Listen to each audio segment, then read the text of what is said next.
Bom dia, moçadinha do segundo ano do ensino médio, do Colégio Alfacoque. Nós vamos gravar a primeira parte da nossa aula do dia 12/5, do capítulo 19, começa na página 101. E nós vamos falar aqui de alguns assuntos muito importantes. Nós vamos falar basicamente de três assuntos: do imperialismo do século XIX, da Primeira Guerra Mundial e da Revolução Russa.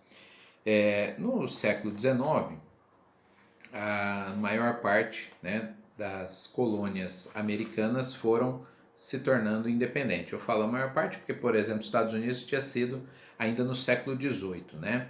E algumas permaneceram, como a Guiana Francesa, como possessão da França até hoje. Mas nós sabemos, por exemplo, no início do século XIX, Brasil 1822, América Espanhola entre 1810 e 1830 se tornaram independentes. Os europeus estavam acostumados a sugar matérias-primas, metais preciosos, enfim, todo tipo de exploração há 300 anos. Então, de 1500 e pouco a 1800 e pouco, os europeus sugaram o que podiam aqui da América. De repente, eles se viram sem essa possibilidade. E num processo que estava acontecendo na Europa de revolução industrial e aumento da população. Então eles precisavam canalizar pessoas, recursos financeiros, produtos para outros lugares. E aí vem então o neocolonialismo, que aconteceu na América e na Oceania, é o colonialismo. O que vai acontecer agora dos europeus em relação à África e à Ásia é o neocolonialismo, também conhecido como imperialismo. E é um fator muito importante, marca o século XIX, em especial a segunda metade do século XIX, as guerras imperialistas aí. Essas guerras que vão acontecer na segunda metade vão levar, por exemplo, à unificação da Itália, vão levar à unificação da Alemanha, né, em 1800 e 1871. E essas duas nações, vamos dizer assim, chegam atrasadas para a corrida. Por quê? Porque as outras nações, Inglaterra, França, Portugal, Espanha, Bélgica, Holanda, estavam já, de alguma maneira, ocupando seus espaços na corrida imperialista.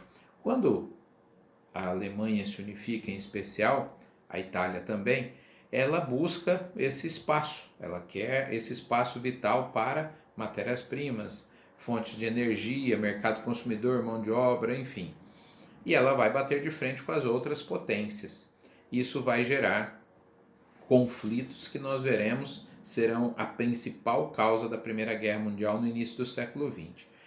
Em especial, uma guerra tem grande destaque aí, a Guerra Franco-Prussiana, né, que é a que gera a unificação da Alemanha, quando a Alemanha vence a França, liderada aí pela Prússia, e vira a Alemanha, né, e vira a Prússia com os outros 37 estados que se juntaram de língua alemã, tal, formam o que nós passamos a conhecer como Alemanha. E a Alemanha, então, vai buscar esse espaço em 1885, né, 14, 15 anos depois da sua unificação. Vai acontecer em Berlim a chamada Conferência de Berlim, onde os europeus vão fatiar a África como um todo e pedaços da Ásia.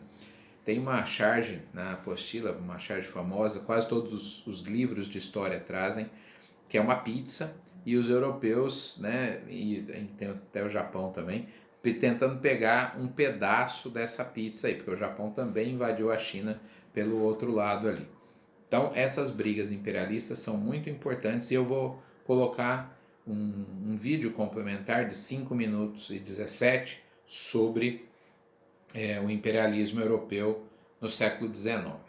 Uma outra questão importante aí é a segunda revolução industrial, que vai acontecer nesse período, e as mudanças técnico-científicas são muito importantes. Eu vou até colocar um vídeo também sobre as mudanças técnico-científicas. Eu costumo dizer, quando dou aula do século XIX, sempre o seguinte: imagine alguém que nasceu em 1820 e morreu em 1890, viveu 70 anos, né? 1820 a 1890. Quando essa pessoa nasceu, como é que o homem se deslocava na área terrestre? A cavalo, charrete, né? Ou a pé. Como se deslocava nos últimos milhares de anos, né? Da mesma maneira praticamente. E no mar, como que o homem se deslocava?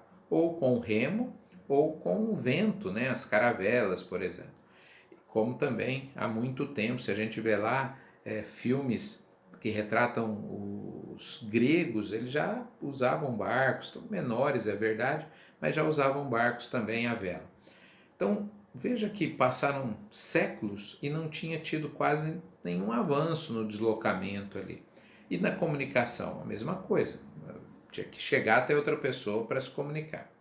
Olha essa pessoa, o que ela vai ver de transformação. Vai ser inventado o motor a combustão, né, a explosão, e aí nós teremos os trens, nós teremos os navios a vapor. Então agora o salto é gigantesco, né? Porque antes eu dependia do vento, se não ventasse eu ficava parado lá até morrer. Agora não, eu tinha um motor que eu iria, sabia a velocidade, a hora que eu ia chegar no outro local. Com o trem, né? Imagina o avanço que é o trem, substituindo as carroças. E na comunicação, a invenção do telégrafo, na segunda metade do século XIX, a invenção do telefone, não que estivesse popularizado, o telégrafo um pouco mais que o telefone estava, mas são invenções muito importantes. Então, quando a pessoa morreu lá em 1890, ela tinha visto uma transformação científica assustadora, né, para os padrões, se eu considerar que durante séculos e séculos não tinha acontecido praticamente nenhum avanço. E esse colonialismo vai muito em busca de matéria-prima e de mercado consumidor e mão de obra e fonte de energia para essa revolução industrial. Só para encerrar essa parte, né, do colonialismo, do neocolonialismo, imperialismo, importante dizer que houve resistências. Os países, civilizações, né, não eram países que foram ocupados, resistiram, teve muitas guerras. Vocês verão na apostila que se destaca, por exemplo, na Índia, a Guerra dos Cipaios, né, contra os ingleses, e na China, duas guerras em especial, a Guerra dos Boxers e a Guerra do Ópio, também dos chineses contra os ingleses. Então não foi tão tranquilo assim. Na África, inúmeros movimentos de resistência. Como não ia dar, não coloquei vídeos específicos disso, mas vocês poderão achar inúmeros vídeos sobre movimentos de resistência na África, né, movimentos de resistência em todas as colônias praticamente. Muito bem, vou parar esse vídeo por aqui, depois eu vou falar da Primeira Guerra Mundial.